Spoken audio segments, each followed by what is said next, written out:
yesterday, you know, one of the things that used to happen very early on is I used to have to be very intoxicated in order to use some of these apps because I wasn't quite in tune with my sexuality and I wasn't quite in tune with my race either. And I still remember like it was yesterday, I was about to leave Recon because it was yet another message that was saying, oh, I'm not into Asians, or, oh, like, you know, no rice, right? And Rubber Jason, which was his username on Recon, reached out to me and said, hey, you know, I saw that you're into rubber. I saw that you're, you know, in Boston. And I know it's hard to be an Asian in this kind of cruel world, in this cruel community. And he literally took me by the hand, figuratively speaking, in this online setting and said, hey, come with me to some New England rubber events. Come with me to some of these New England rubbermen, you know, contests, or, you know, bar nights, or, you know, things that we have. And it changed my life. And one of the things that I've really tried to aspire to in my journey in the kink and leather and fetish community is to try my best to be that person for those who need that kind of role model. Because I think one thing I've learned, and I think one thing we've all learned, is that in some ways we are lucky because so many people do not have a friend, do not have that person, and they fall off the radar. They leave, they face this bullying, they face this harassment, and they never come back. That was a lot. Thank you. Thank you so much, Preston. Thank you so much, all of you. Yeah, I think sort of the common thread that I'm seeing here is that there's a sort of innate desire, right? Or there's some kind of desire for us to be in these spaces, and we want to be these willing participants in these spaces. And we enjoy it. There's an element that drives us. But then at the same time, I feel like there are other layers of like, okay, like this is what I'm dealing with, and okay, this is sort of you know, these are the sort of aspects of my experience that I had to then encounter, right? Now, Shadi, you mentioned the idea of specifically bullying and using that term, right? I'd like us to sort of unpack that a little bit to first figure out like what that means to us, and if you can give us examples in terms of how you've seen it happen in your experiences in the leather kink world, if that can help. Alex, can we start with you?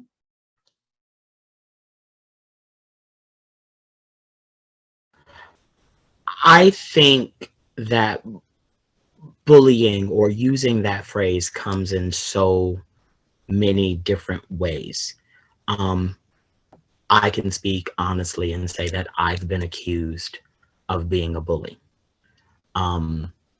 Because one of the reasons that I know that I've been called a bully is because I speak very directly. I tend to say exactly what's on my mind, and I'm very, very honest about it. And so people who don't necessarily want to hear the truth, or don't necessarily, I firmly believe in this phrase, thank you, Dr. Angelou, when someone shows you themselves, believe them. So I will use a moment, and I will talk about myself.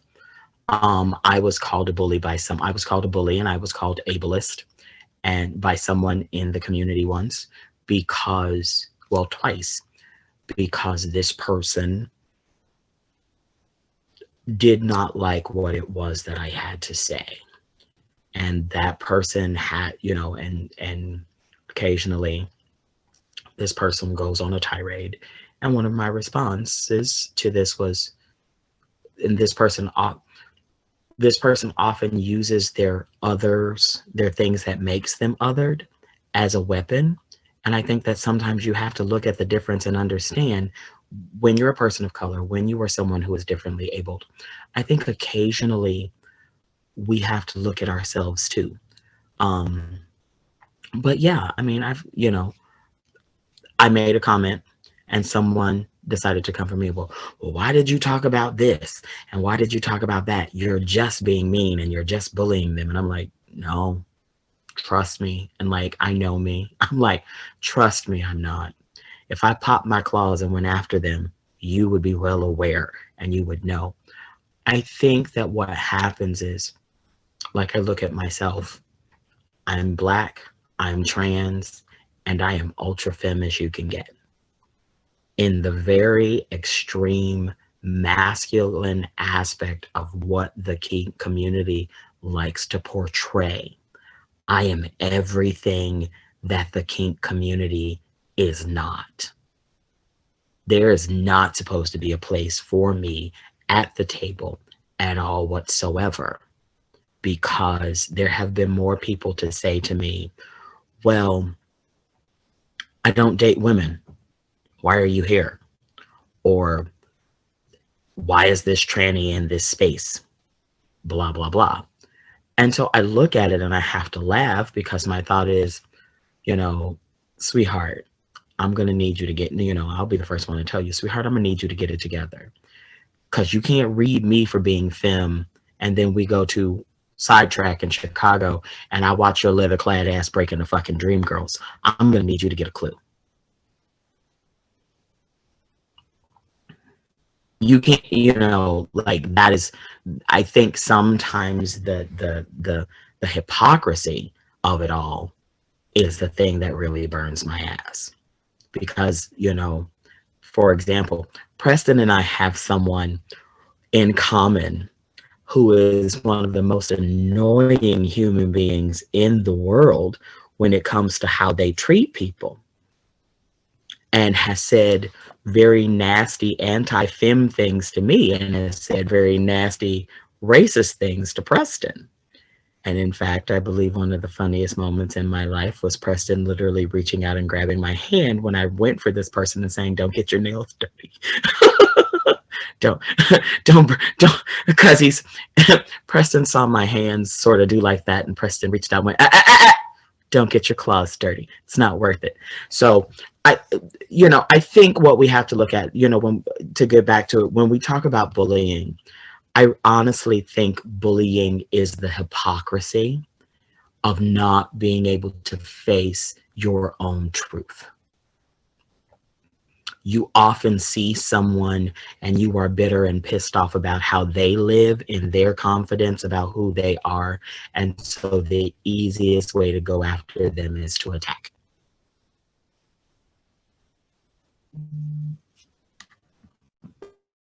Thank you. Thank you. That was very powerful. Thank you. Shadi, go ahead.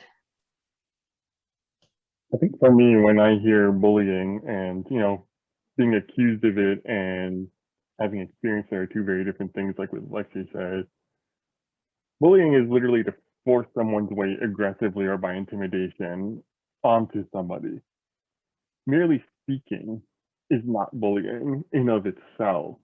And speaking what is happening to you and relating experiences that happen to you do not equate bullying. And that is something that we need to, I don't know how to convince this white majority community that this is continually happening, whether or not they're actively doing it or not. A lot of times when they'll post it like, oh, I'm disadvantaged, or I don't have privilege, or I've had to work so hard, and so there's no way I've experienced any sort of privilege. So you saying that you are a victim and you are not privileged is demeaning to me somehow, is disrespectful to the higher bar that anyone of color, anyone of a sexual minority, anyone of a gender minority has. The three of us in this call have the privilege of being male. No matter what, we have to acknowledge that. Three of us have the disadvantage of being a racial minority, but also do not have the disadvantage of, let's be frank, in America, being Black is a huge barrier just by itself. Doesn't matter about anything else. And I see Lexi, and then on top of that, a very proud trans woman who has to go through every layer of discrimination that there is to offer. It's because people just want to mute them. Oh, go ahead, Lexi. No, I'm just gonna talk about, but even in the statement and talking about privilege, I am a trans woman who recognizes that she lives in privilege, because I am a trans woman who has not had to face some of the difficulties that other Black trans women have had to face. I acknowledge that my sisters have often dealt with things like turning to sex work for lack of work, employment, and things like that. I have been blessed that I've had other skills that I didn't have to turn to that. And again, nothing wrong with it, because work is work, honey. I think if that's what you're doing, be the best at it. Do not mess up your coin. That is, so let me make that very, very clear. Do not ever fuck up your coin, whatever your hustle is. That's my first and personal rule. I acknowledge I'm a Black trans woman with a college education who has worked in the field that she went to school for. I have taught music, I've taught dance, I've taught theater, I've been a working actor. I live my life in such a way where I'm not really worried about now. There was a period in my life where those things were very prevalent, but I also own that I live in a place of privilege. And I think that everybody needs to own that if there is a level of privilege that they possess, then they need to use the position that they're in to make better for those people who don't. So even I acknowledge who I am and where I stand in this place, but I agree with you. It's about, to be accused of being a bully, or to be, I'm shady as fuck. I'll laugh it off. And that's the truth, But I think that's sort of the thing that we have to look at. Like Ali's saying, there are far too many layers going on. And we're not going to get to them all today. But there are so many layers in what bullying is, or, and all of those things. So how do we even start the conversation? Something like this is how you start the conversation. I think one of the most important parts of it right now is when we speak, that people listen. And that's the thing, that they need to go ahead and actually listen, actively go ahead, put their thoughts aside somehow, compartmentalize somehow, and just pay attention. Don't think of a retort. Don't think of how to counter what we're saying. Listen and just stop. And in order to help people stop this, Shadi, can you give a personal experience for us where you feel comfortable talking about being bullied? Mm-hmm. Yeah, sorry about going off a little bit on a tangent there, Hailey. One of the things I can say is literally happened to me with an individual in the community who I was competing in a competition, and one of their friends was competing as well. And they were worried that what was going to happen is I was going to beat their friend. I was there to have a good time. For me, the contests are for enjoyment and a chance to go ahead and educate and speak and make myself visible so that other people see them who look like me, didn't see themselves in the community, feel like that they had a place. I wasn't there for the sash, for the stole, or whatever crown or whatnot. I was there for the aspect of community representation. What happened with that person decided that the best way to sabotage his friend was to try and stage something where it appeared that I was assaulting him. And there were witnesses there who saw the whole thing. What he did was have two of his friends there saying one thing and the rest of the audience not saying anything. And then just going ahead and believing what he said. And he made sure to do it right in front of the judges for that competition. Like, he made sure they were all standing in one spot. His friends arranged it and made an accusation. And this was after this person grabbed my butt and ran away. So, holding the stage, eventually it worked out. That person apologized in public and then withdrew it at a later date with their whole thing. But what that person had done was use their white privilege and the platform that they already had to go ahead and help someone else because they had that existing privilege and did not care for the consequences as me, because to them, I was not the same as them.